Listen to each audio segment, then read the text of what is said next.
Makafara chete, haleluya. Makafara chete, haleluya.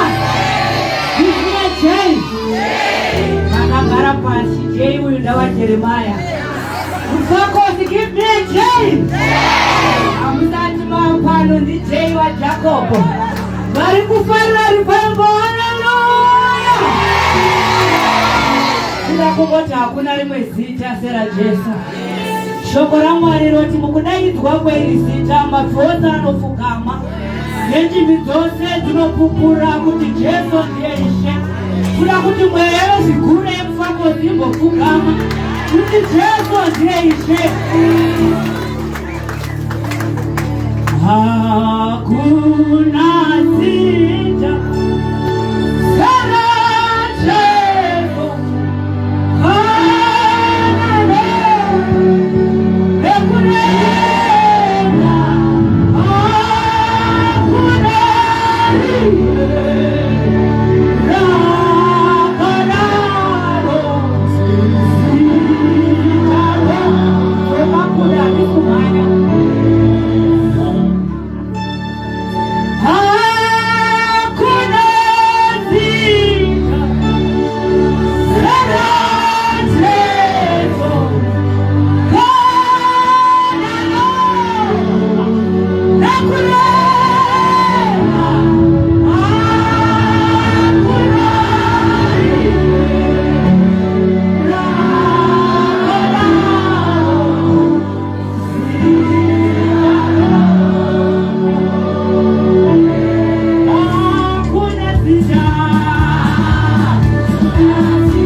My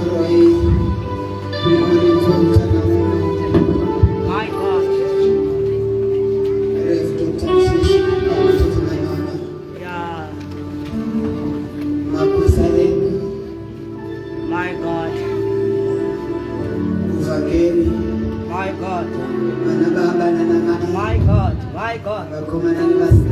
My God. My God. My God. Yes, Lord.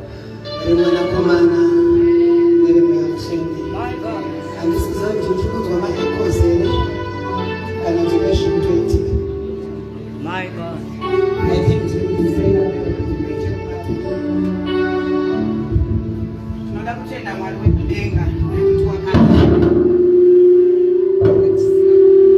Disconnected. My God.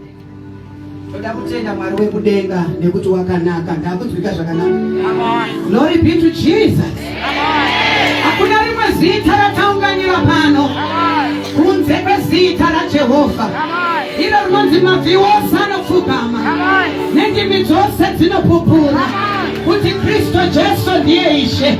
Kana ndina anotenda ngangodaira kuti amen. Kana anotenda kuzita iri ngangodaira kuti amen. Usomanga revival ichitanga pano. Ndinotudaura kuti pane umwe munhu ari kuti ndiri kuitirwa zvakanaka. Ndatsitsika yaMwari kuti vakashumira vanoshumira zvakare. Ndatsitsika yaMwari kuti vakatibvisa kubva pane kumwe kubwinya vanotipfeka pane kumwe kubwinya zvakare. Ndine kereke iri kundinzwa zvakanaka here. We just want to welcome the gift of the Holy Spirit. As Mufakos United Methodist Church, we welcome you on this revival. Vari mudzimba wherever you are, we invite you to Jesus Christ. Chazara panyika kunamata mumazuva akanyanya kuipa anotaurwa nebhuku kuti kubva mumazuva aJohani Mubhabhatidzi kusvikira iko zvino ushe hwaMwari hwakapambwa nechisimba, and only the violent one shall take it by force. Zvanova kuti mufundisi wangu Satani akanyanya nesu tinonyanyawo. Hauna kundibata zvakanaka. Kuti wakaipa akanyanya neni ndinonyanyawo. Satani akanyanya neni ndinonyanyawo.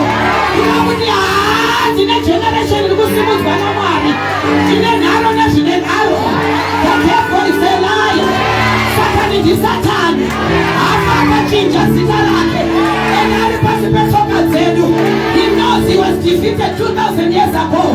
Reketerere vosvika vehaya. Tingari kunditendere mukati memanherwani. Handisakatanga kuparidza. It's such an honor kuwaparidzwe nzvimbo ino parevival ino. Kungorangarirwa nedenga kuti dzokera pamufakoso nenyaya dzevanhu. Zvondipa nguva yekunamata. We welcome those that are watching on Facebook, YouTube, WhatsApp, TikTok, Instagram, whatsoever, fora. As Mufakos United Methodist, we welcome you on this revival. Glory be to Jesus. Munhu waMwari handina kuya ndega, ndinofunga dzimwe shamwari dzangu dzasvika nevamwe vana vangu vasvika. Kana tichienda kunhimbe tinokokerana, nekuti kunhimbe unosvika kune kumwe kunoda masoja, wosvika kuna vanoda kubika chikafu. But ukasvika kuriko unogona kusvika kusina vanoita izvozvo. But kana ungori netimu rako raunofamba naro kufara mumazuva ndiri kushandiswa naMwari. Unoona kuti ukashumira paFacebook, you are bringing souls to Christ, not to men but to Jesus Christ. Saka unoona pane vanhu paFacebook apa vanosimukai vanhu vaMwari timhorisana. Vamwe vacho handitovazivi, vanoza kuona mazita vari pano. Glory be to Jesus. May God bless you. Handina kuya ndiri ndega, ndaona mwana wangu Masiya ndimukazidza we here Tapana. I think vamwe vari kusvika. Thank you my son. Unaita kuti uchingamidze because ndo vaunogara nawe vamwe. Ukatadza kuwabata zvakanaka kumba hakugadzirika.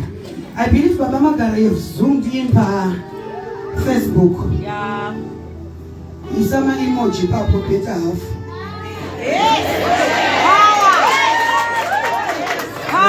Fire emoji tega vanhu vauye kuna Kristu. Then the highlight dainza vanhu vauye kuna Mwari vazive Kristu. Distance is not a barrier. Vapinda ndinaye pano mufundisi. Hatina chokumirira mushure moga mucha-invite ino ndinofunza kuti Mwari munodei. Ndinopiwa mask mashoma ndoda kupatsanura munguva pfupi inoteera.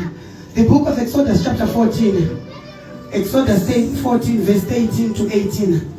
Exodus 14 verse 18 to 18. The thing in there took Philippians chapter 1 verse 6.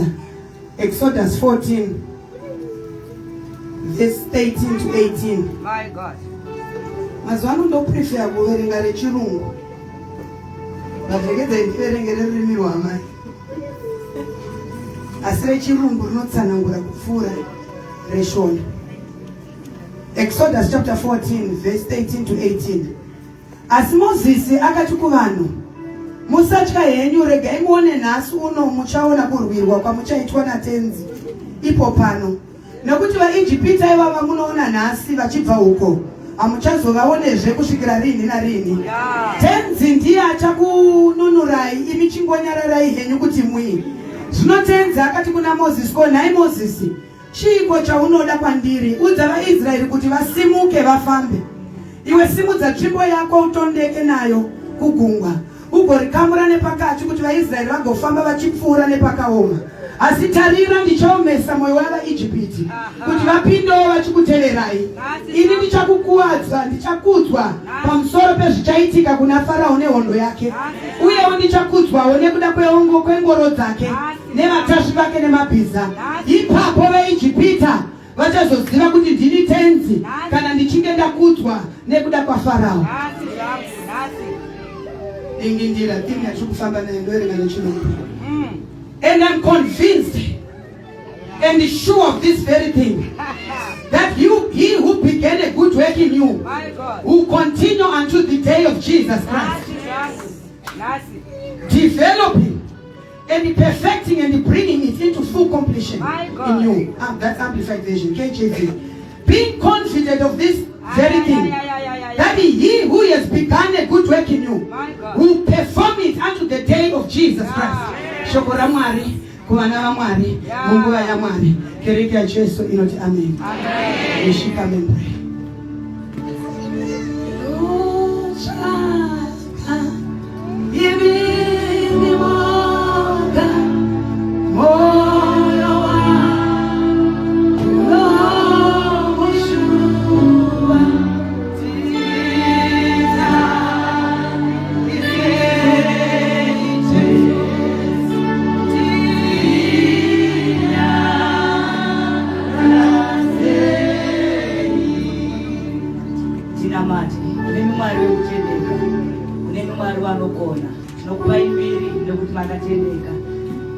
Mwari wamakodzera kuti wepo anowamira.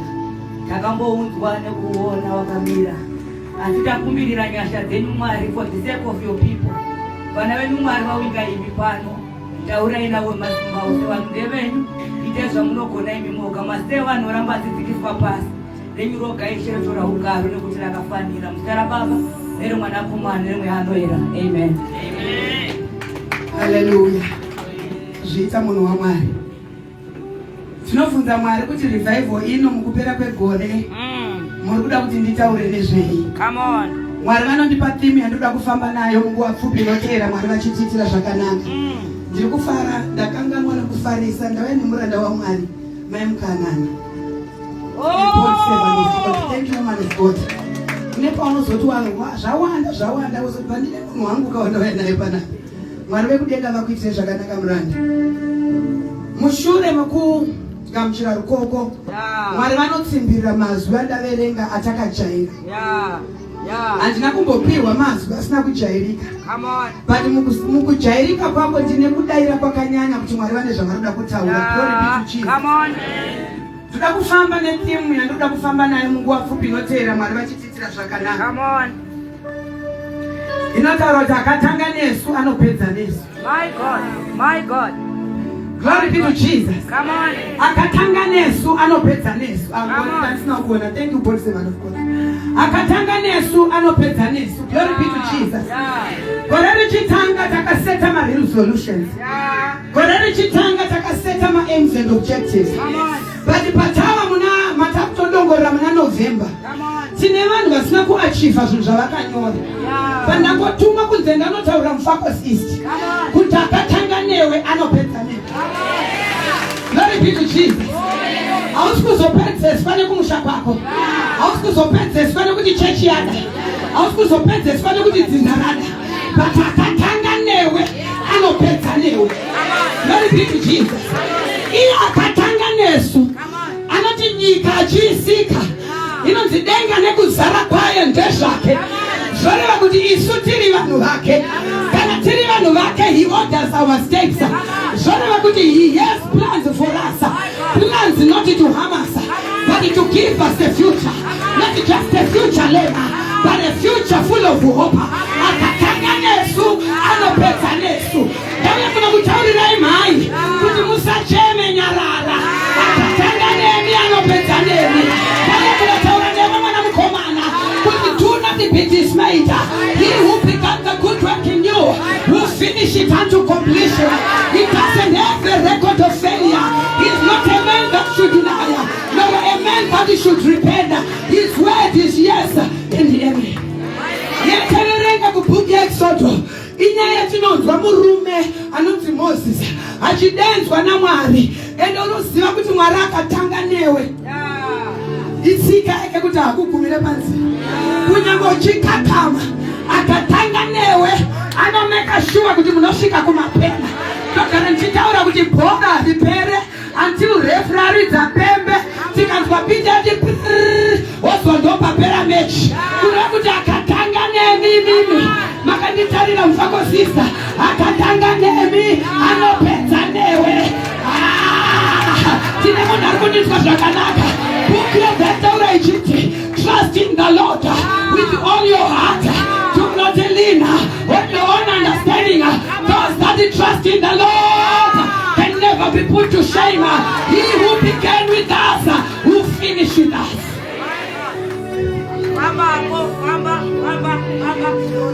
Zvikanzi mukomana chinonzi Mose chinonzi ndoda kuti uburitsirane mutapwa.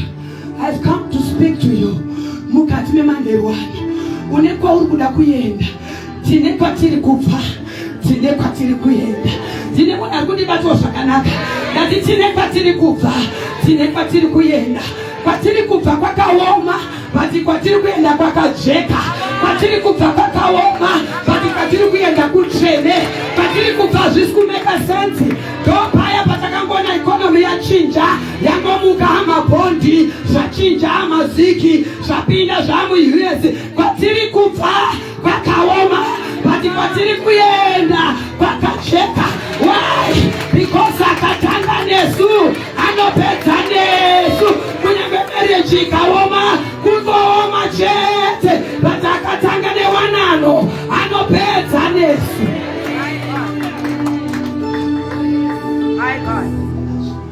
My God. Ndakutakure rudzi uende narwo kunyika ichipikirwa. Ndopa vanombonzi vanooma moyo sekuziva kwatinoita kwese vachiita zvavanoita. But ndaidisa pa13, and Moses said unto the people, fear you not. Glory be to Jesus. Unoziva here kuti kana uchivimba naMwari handivhundutswe, handityisidzirwe. Dzine mai vari kundinzwa zvakanaka. Kunyange mwana akastika madrugs handivhundutswe, handityisidzirwe. Kunyange cancer report iri pasaiti handivhundutswe, handityisidzirwe. Akatanga nearware, akatanga neana record yefailure, akatanga neanogona, akatanga neagumire panzira, akatanga nesu anopedza nesu. Kantaura rudzi rwauri kufamba narwo kuti munyika isina kumira zvakanaka, mamakaseta magoza hamusina kuachiva. Ndauya kunotaura newe une degree, wakanditarira uri kuti munhu waMwari zvichafamba sei, zvichaita sei, mabasa hakuna. We are in this world but not of this world. We are in this world but not of this world. Akatanga nesu anosvika pakupedza nesu. Usateerere mwana wekutenda. Remember kuti rwaIsraeri runonzi it's a chosen generation. Lebia doroko tabahaya. It's a chosen generation, a royal priesthood, a peculiar nation. Rakababa. Saka ndiri kutaura nemunhu akadiwa naMwari, anotaurwa nepopura. Ndakakuziva iwewe, ndakakuziva iwewe. Before you were even formed in your mother's womb. Anakutaka kuti ziva ya mimba.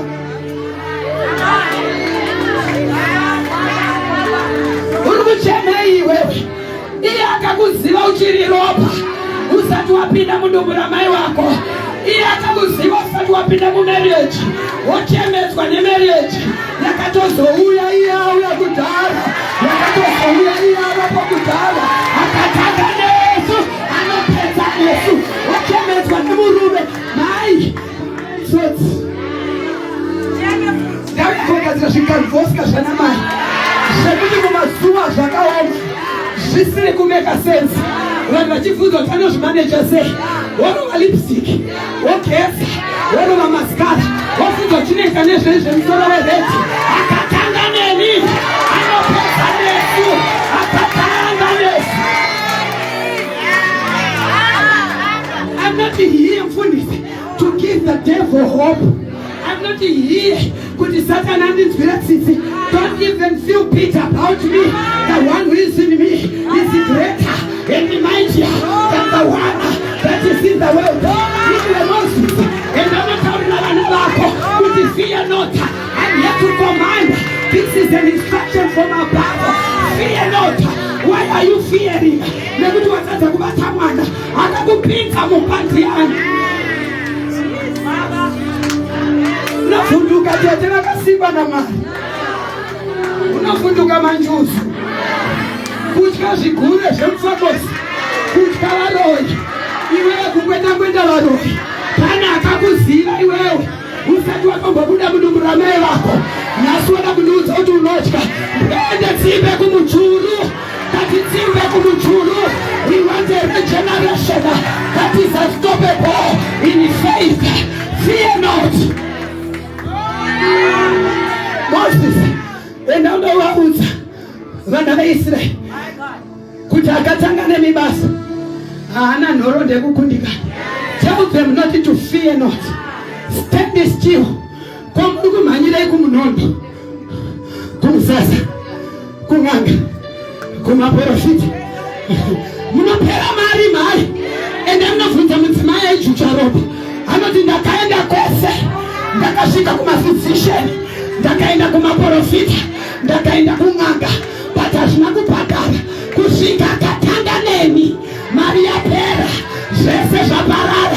Stand still, mfakosi, stand firm. Ukanzwa pakunzi stand still, it means there is a wave. Reketelelebohaya. Kune hondo iri kusimuka, kune hondo iri kugadzirwa. The devil is a man on a mission. His mission is to kill, steal, and destroy. But we thank God for Jesus Christ, for He came to give us life, and life in abundance. Stand still.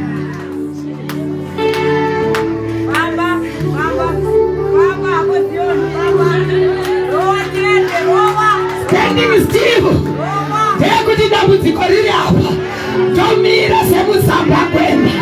Standing still. Ndekuti vana vevamwe vachiita ngochani.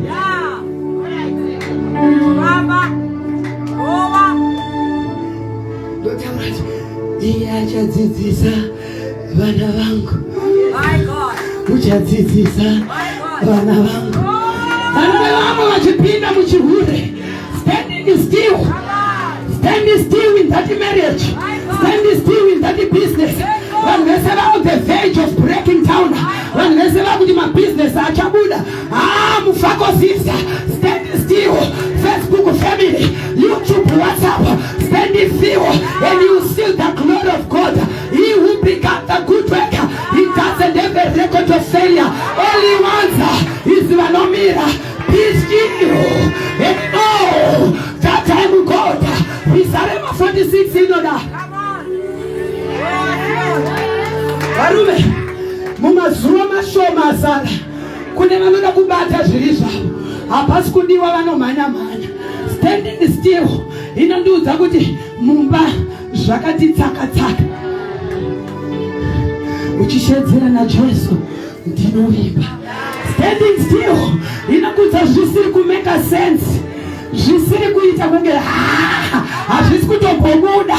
Zicontract raunga uchitemba rafulopa. Vanga uchita pandikachibata zvinobva zvaita zvakanaka. Mose ari kutumwa, I've been sent to you, stand still. Musatitakurire mabhegi, makatouya kumba zvamuchosa. Kupi kwamunoenda?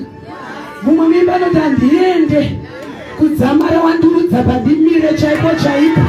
Musha wandinoziva ndeuno, ndikita musodzi zvakayerera. Toenda kupi? Hatina kwatiri kuenda. We are standing still on the word of God. We shall proclaim the goodness of the Lord in the land of the living. 10,000 may come against this side, 1,000 on the other side, but they will all scatter. They will all scatter. Vanhu varume nemadzimai, kwatakuda kuenda kuuchi nemukaka kuti mugone kuzosvika kutora uchi, hakutorwe nevanhu vanomufa. Am I speaking to someone? Hakutorwe nemusikana anotengesa umhandara achiti marriage yanonoka. Pachadiwa kavanangwa. Hapatorwe nemukomana anorararara nemuchuno uri pese pese. Standing firm is to wait upon the Lord until the coming of the time, until the right time comes. Are you today? Apachadiwa ndikudhipise futi mbijana. Standing firm mwanangu, haize kuti vanhu munyika vachitaura kuti kuhura kunopata. Ende mazuva ano challenge yatanayo ndeyekuti vanakomana veda vari kuhura nemazi big moms. But Mose ari kuti varume kwatakuda kuenda kuti tione simba raMwari. Stand still and see the salvation of the Lord. Salvation comes from Jesus. He was nailed on the cross so that we can have life and life in abundance. And one thing I like about Jesus is there is no condemnation to those that are in him. Kunyangwe takatadza tine zvivi zvakatsvuka kungeropa unozvichenesa semazaye chando. There is no sin that he cannot forgive. Kunyangwe nhasi ndikangoti ndikuda zvaMwari, mangwana ndikati handichada, ndodzoka ndichiti I repent. He gives us another chance for salvation. Salvation comes from God. Salvation does not come from money. Salvation comes from the throne of grace. For he was nailed on the cross so that we can have life and life in its fullness. Stand firm so that you can see the salvation of the Lord. Glory be to Jesus. Am I speaking to someone? Which he will show you deliver today. Which he will show you today. Come on. Come on. Nyangwe zvikaoma zvikasvikepi vakadzidza idzo nyika dzimwe dzikatishora hatingambo nekuti Zimbabwe Mwari munongoira mune vana vake muZimbabwe izuva tichana. Those that call upon the name of the Lord shall be saved. Izuva tichana.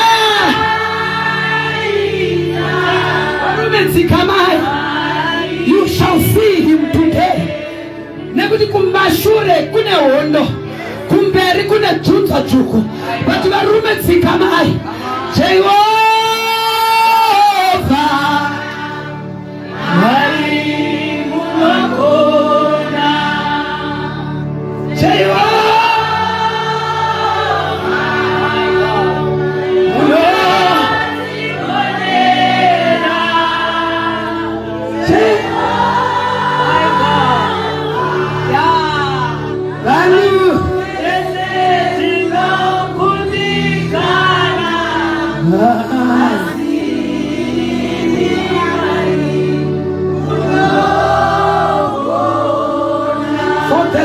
show his mercy today. For the Egyptians whom you see, you shall not see them again. and no more and forevermore. Mungu yazakati tsaka. Mungu yatava muna October.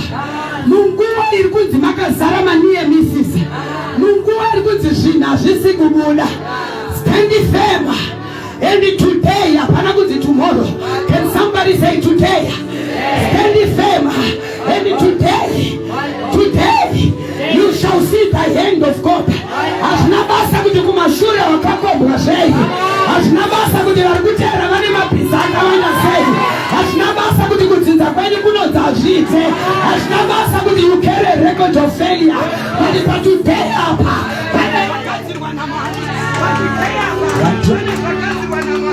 but today apa, pane zvakadzirwa naMwari. Hondo yaFaro ita yaurikuita. We are not going to concentrate with the challenges that we have. We are not going to concentrate with the trials and tribulation, but we are going to concentrate and focus on what the word of God says. He's saying today, I see promotion today. I see breakthrough today. I see healing today. I see deliverance today. I see Kantokobohaya. Today, I told you that to Shatana 38 years. Musharu Koshika, Patova 38 years. What is this? Sinano, Chabutina Tagautana, Kutumina Tangina Mutangine, Patia Shikawa today.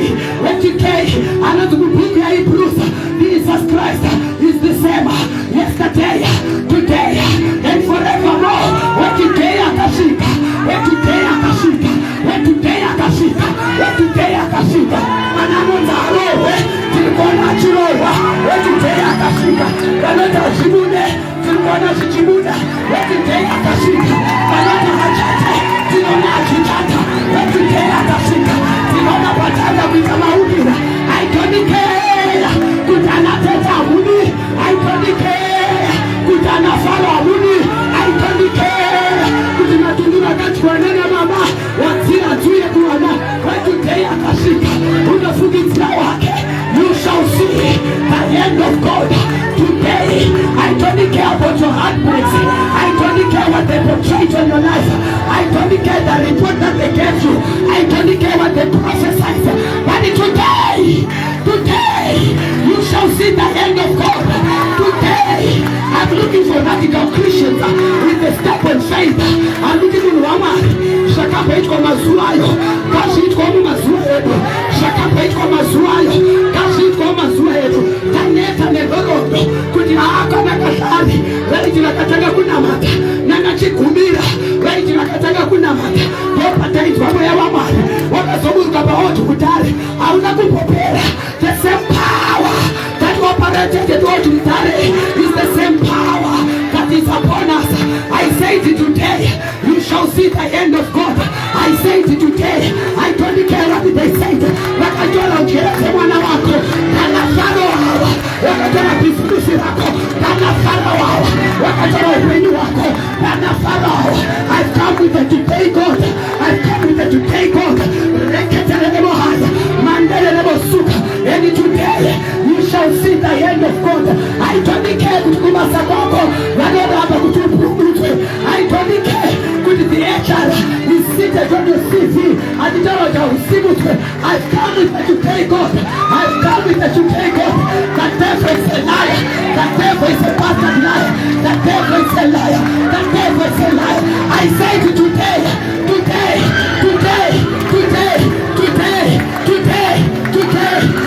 Goliath, today, I don't care what did I say. I don't care what I'm going to sit at the wako. What I'm going to sit at the wako. What are you saying here? Dawi ananasi. Nasi dawi ananasi. Nasi dawi ananasi. Anonyepa Satan. Satan ulimpa. Satan ulimpa. You are a defeated liar. You have knelt on the cross. So that you can have life. Not life alone. But life is in fullness.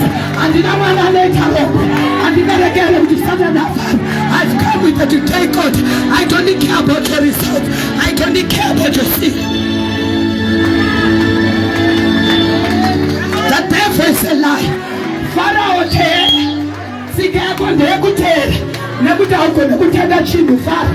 Sigeko ndekutera patofambwa, emteke pedosha. Ndine munhu ari kunditwa zvakanaka. Singa yemuwengi haakone kutanga chinhu pafambwa nevana vamwe. Nonyepa Satani ndati unonyepa. Haakone kustata chinhu. Those that are watching online, I've come with the today God. I've come with the today God. Satani mama haakone kutanga chinhu. Anotolipatangwa na baba. Topa anoda kusvikawo. Anotolipatangwa na mama. Topa anoda kusvikawo. Faro ndakitewera nemabhiza nemitashi yako tewera akazotitera tisatitana Mwari. Not this time. Day 37 fasting and prayer. Wafunga tukatera ukabate. The devil is a lie. Wakazotitera tisatitana Mwari. Kote tabu zikashitokole bana Mwari. Wakazotitera tisatitana zikuna zarabati wewe.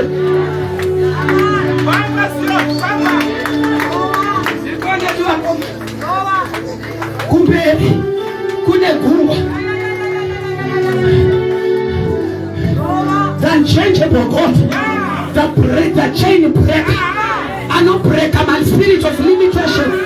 Just chakavhara upenyu hwako, kumbaresa rakamira paupenyu hwako, kumbaresa rakamira pavana vako. Kauya semuranda waMwari, I've been ordained to preach.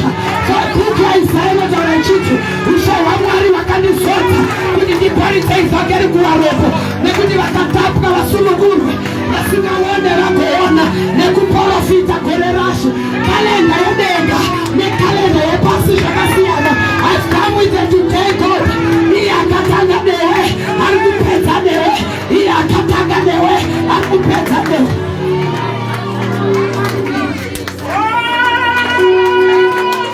Kuona Mose arikuzitondeka chini,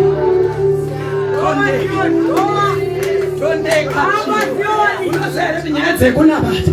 Hatifambe nekuona, tinofamba nekutenda. Kuona kunotudza kuti gungwa ripatsanuke. Ndauya kunotaurira matunduro ekumusha kwenyu. Zvimbuya zvakafa zvisina kuchata, zvitete zvakafa zvisina kuroorwa. Tiri kupinda kumavinda ikoko, makatakura mazita evana vedu. Nhasi pano Mwari akagumire panzira mufundisi. Vanotokudza kuti Mose ndatendera kuti atende. Tinoda kumudzidzisa saizi yake. Pane zvikwambo zvatoda kudzidzisa saizi pano.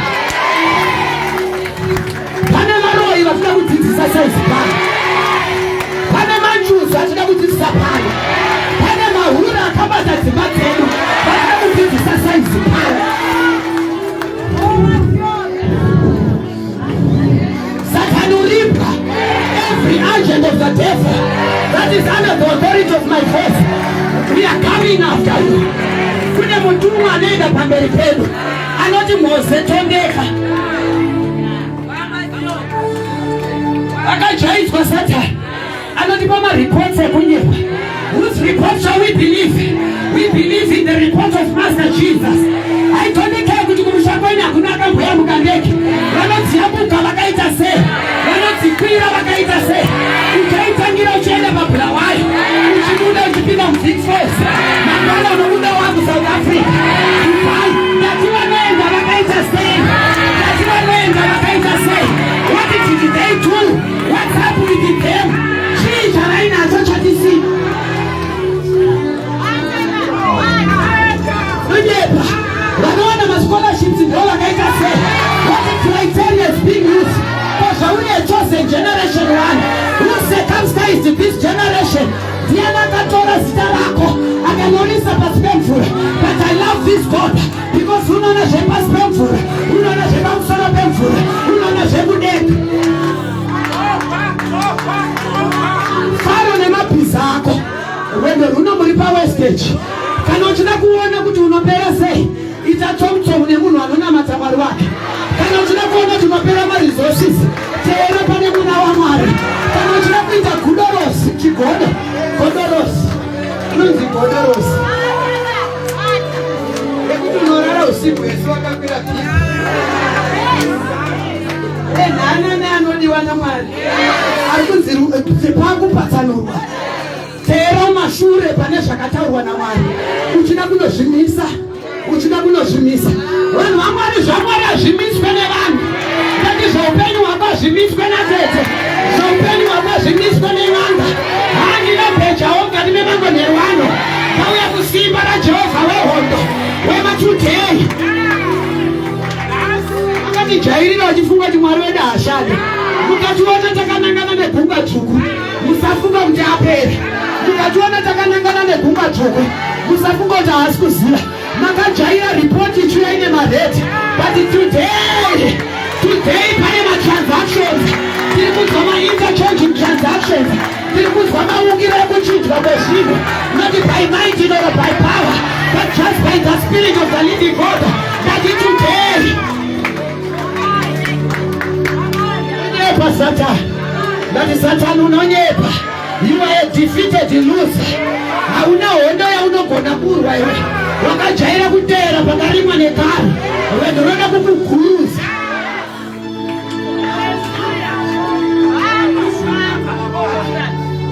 Tondeka hamba.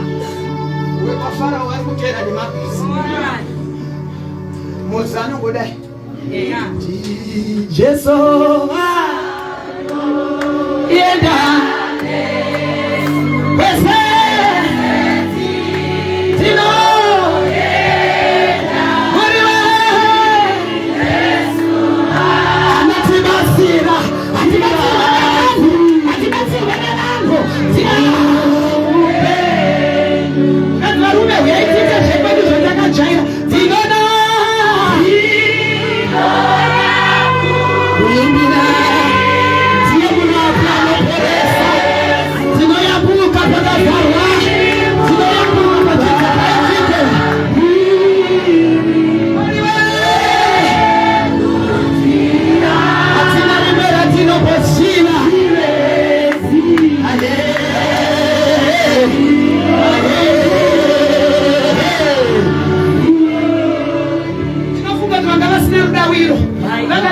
Vakatanga mama. Bati pavakatanga kuona tichirova step mumvura. Vachiona mvura ichioma. Ndipo vakanzwiswa kuti zvinoshanda. Tinoona vana apinda. Nesu tese tapinda. Tinoona pana akarorwa. Nesu tese tarorwa. Tinoona pana ane basa. Nesu tese tava nebasa. Tinoona pana akarapwa. Nesu tese tarapwa. Waisraeri chiri kukonzeresa kufamba munhu waMwari. Teshe kuona vatanga kuita step. Vauya kotsvaga vashoma. Vakuti munhu waMwari, I'm joking to make my step. I'm joking to make my step. I'm ready to make my step. I need my healing. I need my deliverance. I just want to walk with my friend. Marriage yangu inobuda zvakanaka. Business yangu inobuda zvakanaka. Katimba yangu inopera. Strength yangu inotengeka. Nyasha yangu inotengeka. I have the faith. Faith like a mustard seed. You would say to this mountain move, and it will move. I take the petosha. I'm here. I have my faith. I'm here. I want to try this God. I'm here. I've heard about this God. Can we go? Can we cross the Red Sea? Can we cross the Red Sea? Tunakuyabuza.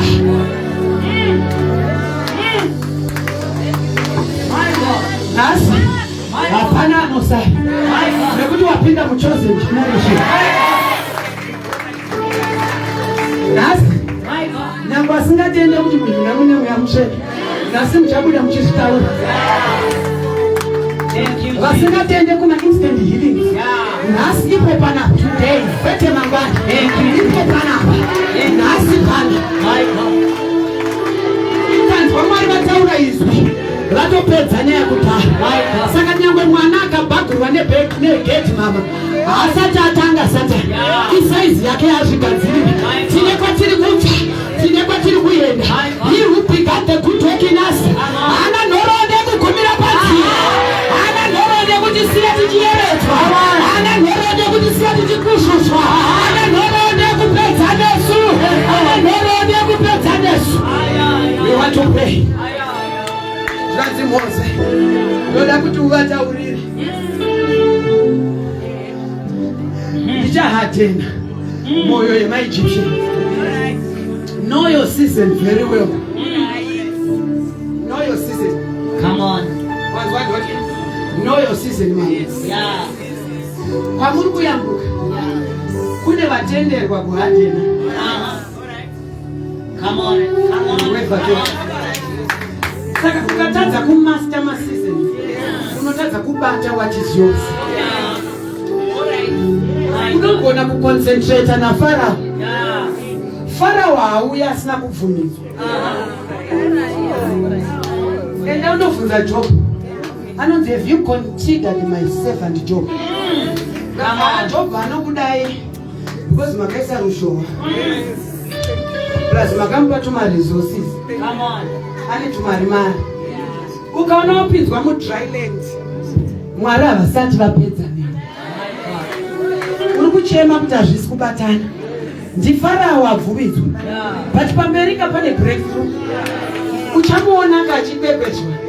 Pauchaona kupiwa size yake ndopo chanoti bhiza nemuchashwaro vana vadiki pana Mwari. Ndopo uchanoti vakaekumusha kwenyu they are nonsense. Ndopo uchaona kuti iwe usanyeperwe kuti chingochana chibhadhara. Wadairai asinga ndatuka munere. Then ndopo uchaona kuti chingochana chibhadhara. This is biblical that I'm preaching about. I don't preach with the mere words. Paul anodaro ngoni kuti I have not come with enticing words, but I come with a demonstration of power. We are tired of this kind of preaching. People learning Chili, people learning an Pharaoh. Get away, Pharaoh! Get away, Pharaoh, in the agencies. Pharaoh, get away! I flash you out in the name of Jesus. It cause commotion in your kingdom. It cause you defeated the liar. You can never tell them what to be terror. Usafunga tunakona kudibata Pharaoh. Ukona Farao watenderwa kunditera. Kundita tsoma kuti ndikapinda napo upinda ndikapinda napo usafunge kuti unaye wakaenzana neni. Uri kupwere pazviro zvenyasha. Shut up devil and your entities. Kana mwanangu afaira usafunga kuti destiny yake iri determined nechikoro. My God. Ukona mwana wangu apinda madrugs. Musanditaure kana kundireva. Pamberi pane gumba rapatsanurwa. He is not just an ordinary guy. He is not just an ordinary girl. There is a dynamite package of God. My God. Saka Farao mina ndikubatise. Takura nane mabhiza enyu. Waroi wese takura nane rusero rwenyu. Nemarizo enyu nemadhakutsvatsva enyu amunoshandisa.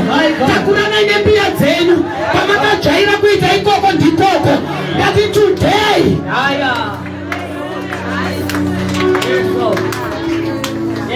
Ndaomesa moyo wavo.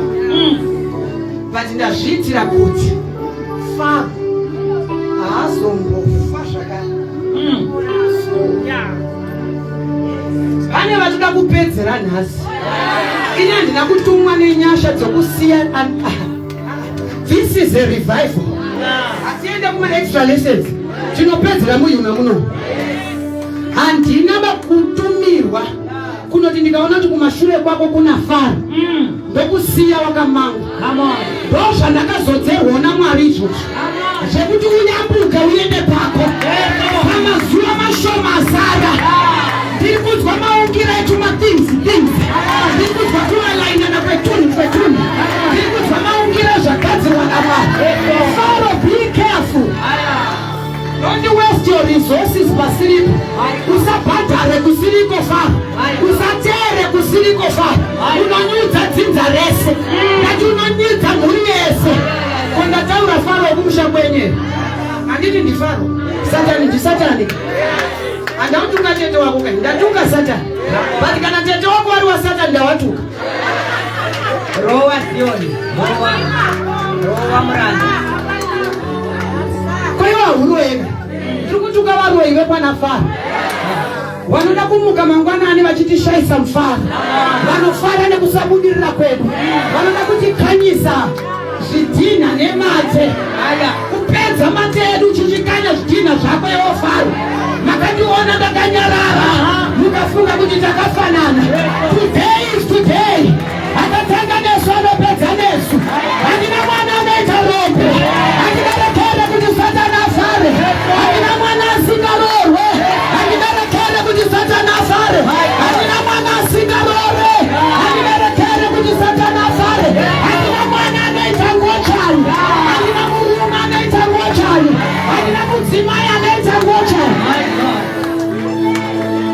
timonere ngochana ndere kwafa haridi prosperity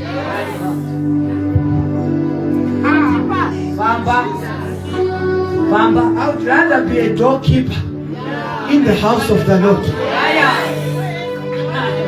Ndakati Mwari mazuva mashoma muchiri kunditendera kuparidza neachauya.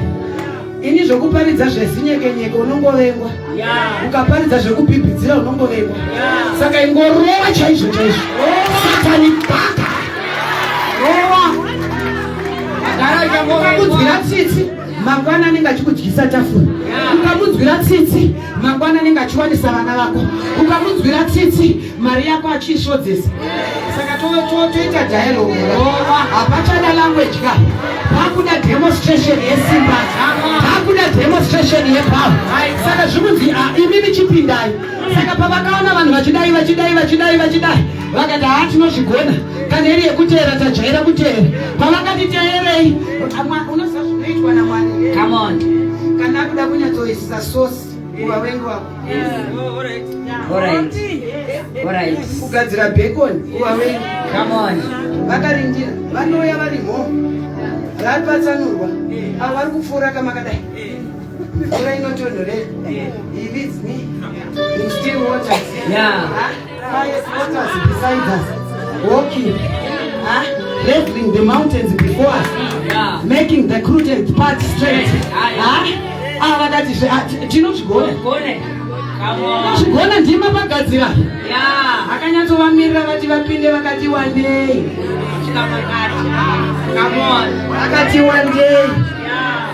Vakati wandei. Chati chitsama chese chapinda. Ndo paanoti vaiti vezvakaipa vachanwa ropa ravo. Kudzama ravaziva kuti kuna Mwari kuIsraeri. Apa timu riri pakati izwi raJehovha rakutonga. Akati ndinoenda nemi kuKenani akuenda nesu. Akati mumereji ndinenge ndine vanewe. Akati kuvana vako ndichadzidzisa kuita basa. Akati ndini murapi mukuru akutanga kurapa. Vari nechepakati. My God. Zvakaipa vachanwa ropa ravo. Vakajaira kusveta ropa rako uchimuka uchinzi una anemia. The devil is a liar. Vakajaira kurara nevana vako vasina kubhadhara. Apa ndiri kuti vasina kubhadhara ndikutaura zvinorara usiku zvisingaonekwe. Zvekuti mwana anomuka akaneta mangwanani language yaagone kana kuitaurira mai vake. But paari kuona vateera ndo paakuti makandiona ndakanyarara. Ndikafunga kuti takafanana. Zvikanzi vakatanga kuyeredzwa. Twafana twakutorohwa kufocus. Akatanga nesu. Ari kupedza nesu. Iyi ndeyamutare. I love this God. Iyi ndeyababa. Ndowakurwa nenyaya. Nekuti vanoti kurwa kuzi kwako. Kurwa ndekwaJehovha. Mama ndina kukudzidzisai marwiro nhasi. Ndina kukunzwisisai zvinodiwa naMwari. If you do not fear, if you stand still, you shall see the salvation of the Lord. My God. And the Lord will part the Red Sea. My God. And you walk over on a dry land. My God. Zvirikunyudza vanhu hazvikunyudza. Zvirikuyeredza vanhu hazvikuyeredza. Zvirikuomera vamwe hazvikuomera. Zvirikukolapsa kune vamwe hazvikukolapsa. Vachiti saka chiri kurarama sei? Wenyasha ungamudini. Akatanga nesu anopedza nesu. Kana mukaita chigurukuru but wenyasha ungamugoni. Akatanga nesu anopedza. Tine patauda kutonamata. Pane pandadisa pandaverenga. Unoziva ini ndinoti kana choverenga Bible ndoita kuri personalize. Ndobuda mubracket mevemeni. Zvikanzi, behold, I will harden the hearts of the Egyptian and they shall follow them. I will get me honor upon Pharaoh and upon his host, upon his chariots and his horsemen. My God. We have come to Mount Zion, a city of innumerable angels, a city full of God's presence. My God. A city My God. of zvinhu zvinogonekwa naMwari. zvikanzi inini manje izvi vachaita kuti vazive, vachaita kuzviziva, and the Egyptians shall know that I am the Lord. Ndopatiri kuda ipapo. Handisi kuda kuti Satani wokumusha kwenyu asara asingazoti unosevhana. Handisi kuda kuti HR yanga ichida kukuretrenja isare isingaziva kuti unosevhana. Kudakara vanhu vaziva kuti ndiri Mwari. Kudakara vanhu vaziva kuti kuna Mwari. Kudakara vanhu vaziva kuti hatichengetwe nemadzinza, tinochengetwa naMwari. November watakupinda vanorayana makuva, kandi ndiri kusimudza generation inoti kudakara vanhu vaziva kuti kuna Mwari. Until vaIjipita vaziva, until rudzi rwaFarao vaziva kuti kuna Mwari.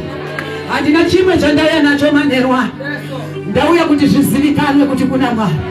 Ndauya kuti mumba mako muzivikanwe kuti una Mwari. Ndauya kuti kubasa kwako kuzivikanwe kuti una Mwari. Ndauya kuti zvizivikanwe kuti una Mwari. Ndauya kuti zvizivikanwe kuti una Mwari. Handina chimwe chandauya nacho. Until they know. Until they know. Kana vasati vakuziva kuti kuna Mwari, vachamuziva ende vachamutenda, vachazviziva.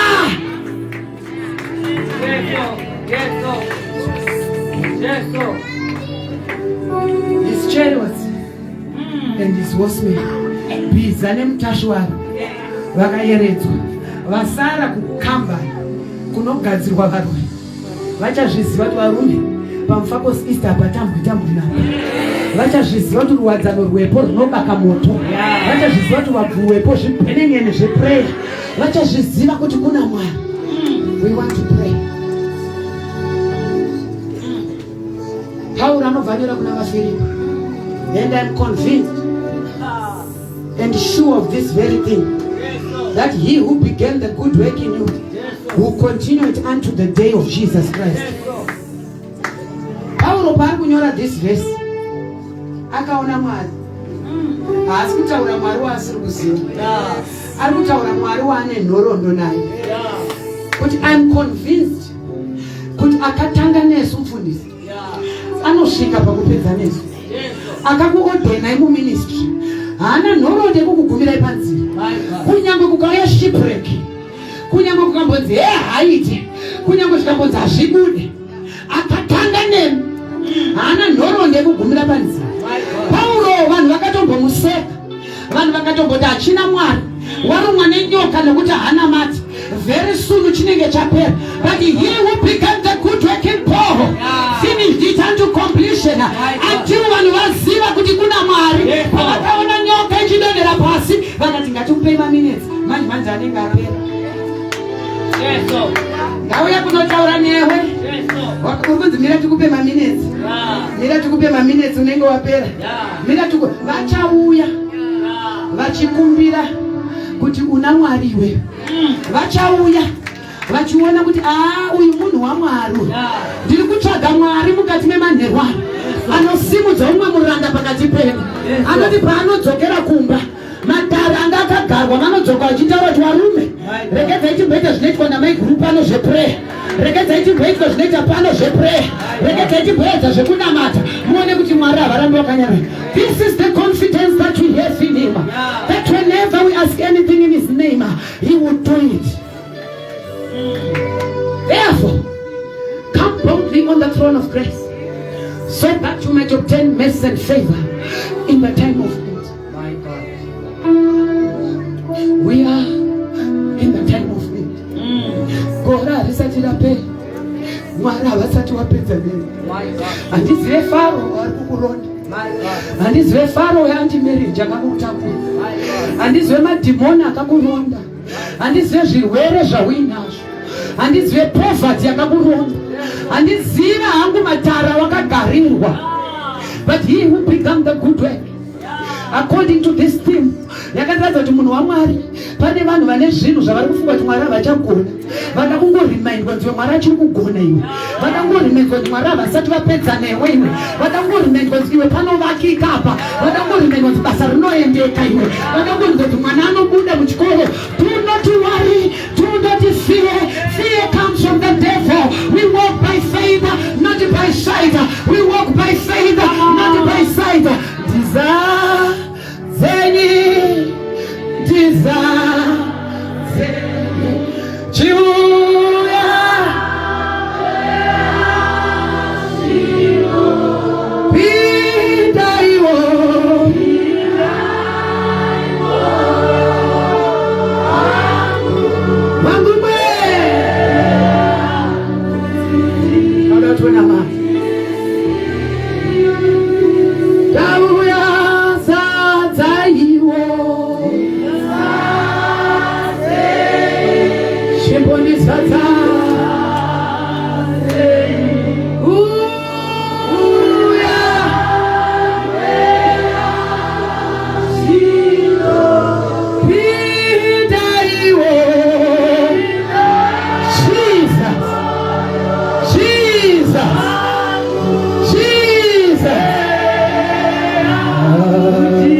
ndakona matane vashoma mukati memanherwa vari kuti munhu waMwari akatanga neni ngaapedze neni iyeye kana ndipo yatinamate mukati memanherwano uyatigosvika mutembeleketera imweite zvekumira imweite zvekumira imweite zvekumira akatapashokotororohaya reketirira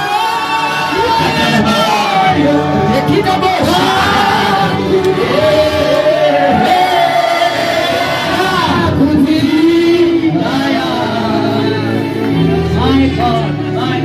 We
A prayer of a faith man availeth much.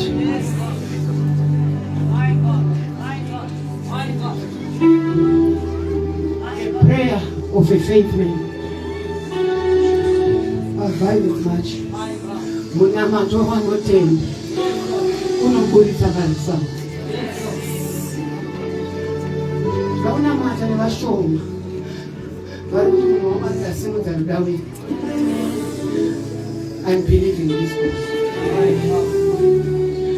kuti haangandigumire panzira uye kwaari kuda kundienda haasati apedza neni. Bugwa ndinokupa ndaritarira ndafunga kuti ndapera, but handina kuziva ndo pari kubuda breakthrough yangu yekupera. Mukuchemedzwa ndafunga kuti ndarwadziswa, handina kuziva kuti ndo pari kuya ruzoro. Mukushayiwa ndafunga kuti ndaperera, handina kuziva kuti Mwari une zvitsva zvaatanga pakati penyu. Pane zvitsva, pane maungira enzira itsva, pane zvitsva zvatangwa naMwari, pane zvitsva zvisina kutangwa nevanhu. Kudakara vanhu vaziva kuti tinonamata Mwari mupenyu. He was nailed on the cross so that we can have life. Not life alone, but life in its fullness. Wakauya ukatsima rugwaro, wakanyorwa kuti titerwe nemamhepo, wakanyorwa kuti titerwe nematsinza, wakanyorwa kuti titerwe nemweya tsvina. He came and he blotted it on Calvary. Amchinjikwa ipapo vakatonzera rugare.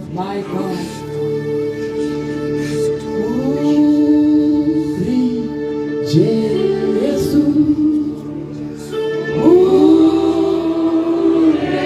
just want you to amutazi chikosimudza kutenda, chikosimudza kutenda, chikosimudza kutenda.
manifestation ya power.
You cannot disown yourself.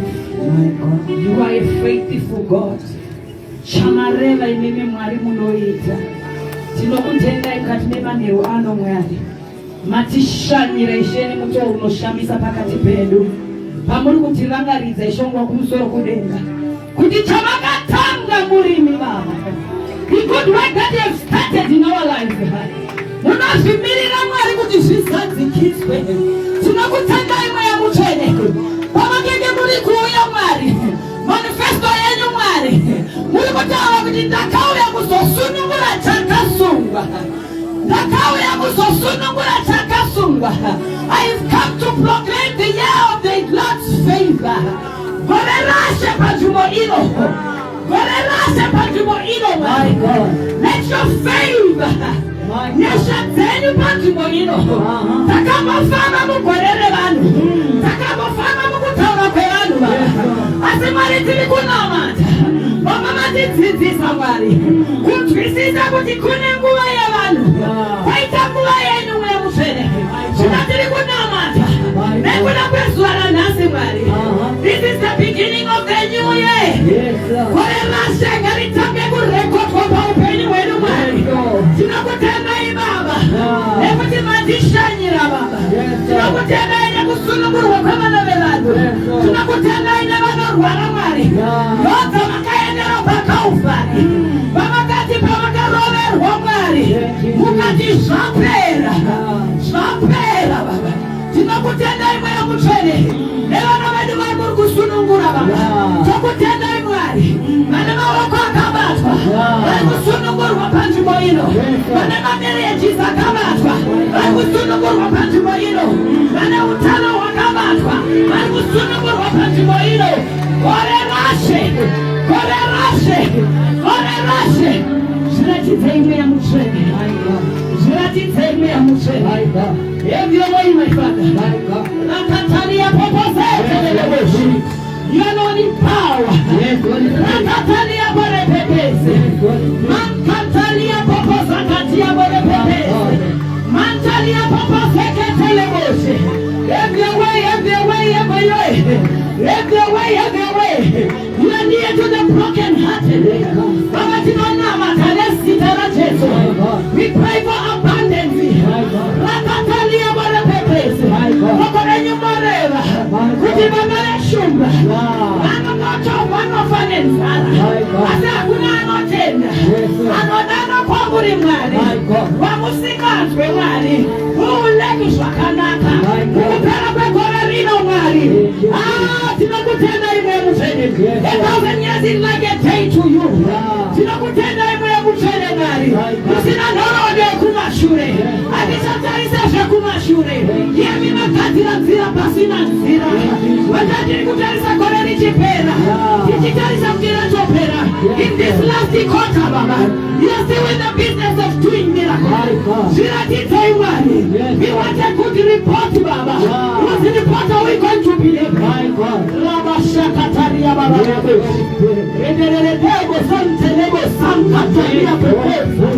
Mantalabo shakataria bo. Tinokutendai Mweya Mutsvene. Tinoremekedza zita renyu. Takuonai Mweya Mutsvene nekuradakadzwa neunashamisa panzvimbo ino. Tinokutendai Mwari mwana wenyumba yemagara Mwari. The good work that we have started in him. Chamakatanga kuna anochidzivisa. Tinonamata nezita raJesu. Chengetedzai mudziyo wenyu Mwari. Ane dzake dzinoda kutongwa nemi. Akopfuma kuitwa mudziyo Mwari. Tinonamata nezita raJesu. Akuma kushandisika Mwari. Baba nedzake ngadzitongwe. Ngadzitongwe. Tinoziva Jehovha. Vanomirira Jehovha. Vanosiriyosi maisha. Vanopururuka semakonto. Vasinganeti. We pray for renewed strength. Renewed strength. Vane Mwari vanoramba vachitosvisa. Tanamata Mweya Mutsvene. Everything that concerns Jehovah. Kubvira pavana vake. Pamurume vake Mwari. Paministry yake Mwari. Pamari dzake Mwari. Tinotaura gomborero. Favor, favor, favor. Amunyadzisei nemi Mweya Mutsvene. Tinokutendai Mwari. Mazvitanekereki ino Mwari. Yamashanyira changanire. Tinokutendai Mwari. Baba nesiti yamadyara panzvimbo ino Mwari. Toda kupupura kunaka kwenyu Mwari. Zvozikanwa Mwari kuti all things have been created by you for you. All the powers of the thrones of the authority. You are above every ruler. You are above every authority. We come against every force. We come against every weapon. Rinopikitsana nechamagamuchidza panzvimbo ino. Kunzwai Mweya Mutsvene. Vanganichizvirakidza panzvimbo ino nekuda kwerevival ino nekuti muri Mwari wakatendeka. Kunzwai nekusingaperi. zita raJesu anorarama kwemene. Ziva kuti kuna Mwari. Zita raRosemary Magara rodzikiswa pasi. Zita raJehovha rosimudzirwa pamusoro pemazita ose. Muzita raBaba, reMwanakomana nereMweya. Munhu waMwari, zvandatumwa kuti ndiite pano handina chandisina kuita. It was such an honor and I feel so humbled and honored kudedzwa nemi munhu waMwari kuti ndiuye kunoshumira panzvimbo ino. Mwari wekudenga ngavakuendesei mberi. Mushure nonge tazopedza zvese, mazita edu ngaazonyorwa mubhuku. Tinoda kuzoonana kudenga taakutaura kuti ndiKristu. Ndivana nawo vanzi ndivo vaya vakasuka hanzu dzavo muropa regwayana vakaita zvinodiwa naMwari. Taakudenga tonzi pinda mudendemaro dzvene, wakarwa kurwa kwakanaka ukachengeta kutenda. Mwari wekudenga vakuitire zvakanaka. Rambai muchindinamatira, nemiwo ndoramba ndichikunamatirai. Muzita raBaba, reMwanakomana nereMweya. Amen.